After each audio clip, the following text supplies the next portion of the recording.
Hello friends teaching education में आप सभी का स्वागत है। फ्रेंड्स आज हिंदी दिवस है। हिंदी दिवस की आप सभी को हार्दिक शुभकामनाएं। 14 सितंबर दोस्तों इसी के साथ आज हमने डीएलएड द्वितीय सेमेस्टर के पेपर 6 के बहुविकल्पीय प्रश्नों की बात होगी दोस्तों। आज जो दोस्तों पवन सीरीज से हैं क्वेश्चन, एक क्लास हो चुकी थी इसमें और आज ये दूसरी क्लास है। 20 नंबर तक क्वेश्चन हो गए थे, आज 21 नंबर से हैं। तो आज की क्लास का पहला क्वेश्चन है कि स्थावर का विलोम शब्द क्या है। पहला ऑप्शन है सचल, दूसरा ऑप्शन है चेतन, तीसरा ऑप्शन है चंचल, चौथा ऑप्शन जंगम। तो स्थावर का विलोम शब्द जो हो जाएगा दोस्तों जंगम हो जाएगा। फिर 22 नंबर क्वेश्चन है कि निम्नलिखित में से शुद्ध शब्द कौन सा है। पहला ऑप्शन है कुमुदनी, दूसरा ऑप्शन है कुमुदिनी, तीसरा ऑप्शन है कुमुदनी और चौथा ऑप्शन है कुमुदनी।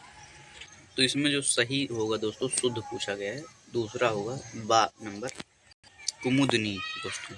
फिर 23 नंबर क्वेश्चन है कि भाषा संसार का नादमय चित्र है, यह कथन किसका है। मीन्स भाषा संसार का नादमय चित्र है, ये किसने कहा, ये किसका कथन है दोस्तों। पहला ऑप्शन श्याम सुंदर दास, दूसरा ऑप्शन रामचंद्र वर्मा, तीसरा ऑप्शन है सुमित्रा नंदन पंत, चौथा ऑप्शन है बाबू राम सक्सेना। तो दोस्तों ये भाषा संसार का नादमय चित्र है, ये कहा है सुमित्रा नंदन पंत। फिर नेक्स्ट स्लाइड चलते हैं दोस्तों। 24 नंबर क्वेश्चन है कि देवनागरी लिपि की विशेषता संबंधित नहीं है। देवनागरी लिपि की विशेषता से संबंधित नहीं है, कौन सा ऑप्शन है। मैंने पूछा गया है कि कौन सा विकल्प है जो देवनागरी लिपि से संबंधित नहीं है। तो इसमें पहला ऑप्शन है जो बोला जाता है वही लिखा जाता है। फिर दूसरा ऑप्शन एक वर्ड में दूसरे वर्ड का भ्रम नहीं होता है। तीसरा ऑप्शन शिरोरेखा का प्रयोग अनावश्यक केवल अलंकरण के लिए। और चौथा ऑप्शन एक वर्ड संकेत से अनिवार्यतः एक ही धुन व्यक्त होती है। तो दोस्तों देवनागरी की लिपि की विशेषता संबंधित नहीं, मतलब इसमें 3 है, नहीं पूछा गया है। तो 3 है, कोई एक नहीं है, मतलब 3 है, क्योंकि निगेटिव जब पूछा जाता है तो 3 सही होते हैं दोस्तों और एक गलत होता है तो वही बताना है। तो इसमें तीसरा हो जाएगा दोस्तों कि शिरोरेखा का प्रयोग अनावश्यक केवल अलंकरण के लिए, ये नहीं है, बाकी हैं तीनों। फिर 25 नंबर है कि भाषा सबसे छोटी इकाई क्या है। पहला ऑप्शन व्यंजन, दूसरा ऑप्शन शब्द, तीसरा ऑप्शन है स्वर, चौथा ऑप्शन है वर्ण। तो भाषा की सबसे छोटी इकाई है दोस्तों वर्ण। भाषा की सबसे छोटी इकाई वर्ण है और वाक्य की सबसे छोटी इकाई शब्द होती है दोस्तों। फिर 26 नंबर क्वेश्चन है कि वर्णमाला का आशय है।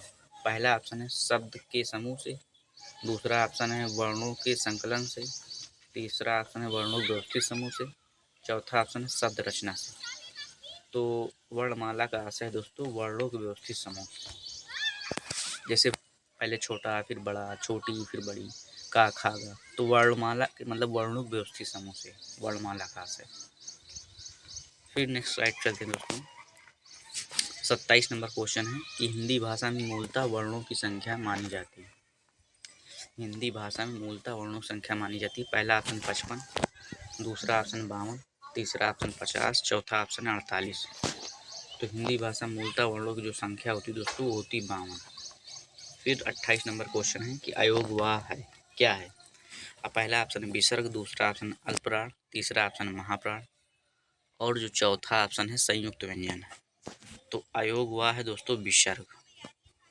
फिर 29 नंबर क्वेश्चन है कि डा तथा ड़ा वर्ण है क्या है। उत्क्षिप्त, फिर है अंतस्थ, फिर तीसरा ऑप्शन संयुक्त, चौथा ऑप्शन ऊस। तो ढ तथा ड़ा जो वर्ण है ये है उत्क्षिप्त दोस्तों।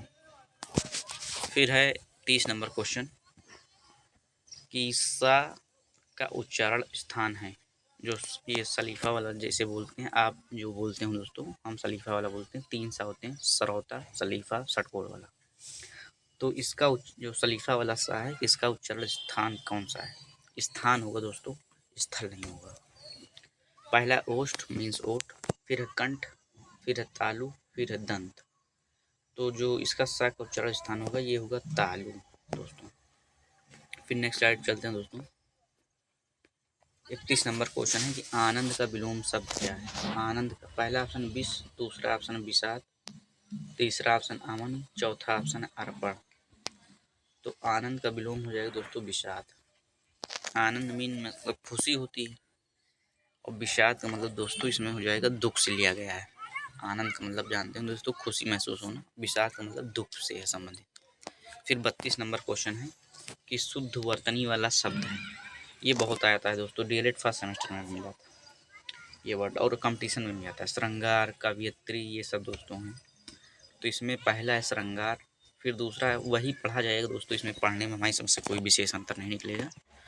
तो इसमें जो शुद्ध वर्तनी वाला है ये भैया सा नंबर हो जाएगा। ये इसमें दोनों जो जैसे ये है जो पाई है ये नीचे नहीं आएगी, नीचे जाके आधारा लग जाएगा, ये चीज़ ध्यान दीजिएगा ये। फिर 33 नंबर क्वेश्चन है, दोबारा रिपीट हुआ है, पहले जो 1 से 20 नंबर तक क्वेश्चन हुए तो उसमें आया हुआ है कि दुष्ट शब्द का अर्थ क्या है। पहला ऑप्शन दांत, दूसरा ऑप्शन पक्षी, तीसरा ऑप्शन ब्राह्मण और चौथा ऑप्शन इनमें से सभी। तो दुष्ट शब्द ये सभी अर्थ होते हैं, ये पर्यायवाची भी हो सकते हैं दोस्तों, दांत भी होता है, पक्षी भी होता है, ब्राह्मण भी होता है। तो चौथा ऑप्शन सही हो जाएगा। फिर नेक्स्ट स्लाइड चलते हैं दोस्तों। 34 नंबर है, कबीर के सूफी गुरु कौन थे। पहला ऑप्शन है शेख तकी, दूसरा ऑप्शन है अब्दुल समद, तीसरा ऑप्शन है मोहम्मद गौस, चौथा ऑप्शन रहमान। तो कबीर के जो सूफी गुरु थे वो थे भैया शेख तकी, मतलब पहला ऑप्शन हो जाएगा दोस्तों इसमें। फिर 35 नंबर है, क्या भूलूं क्या याद करूं की विधा है। पहला ऑप्शन संस्मरण, दूसरा ऑप्शन कहानी, तीसरा ऑप्शन आत्मकथा, चौथा ऑप्शन यात्रा वृत्तांत। तो क्या भूलूं क्या याद करूं की विधा है दोस्तों आत्मकथा। फिर 36 नंबर क्वेश्चन है कि मुंशी प्रेमचंद की वह रचना जो अधूरी रह गई, उनकी एक रचना कौन सी है जो अधूरी रह गई। तो इसमें पहला ऑप्शन है मंगलसूत्र, फिर दूसरी है करबला, तीसरी रंगभूमि और चौथी कर्मभूमि। तो इनकी जो रचना छूट गई थी दोस्तों वो है मंगलसूत्र। फिर नेक्स्ट स्लाइड चलते हैं दोस्तों।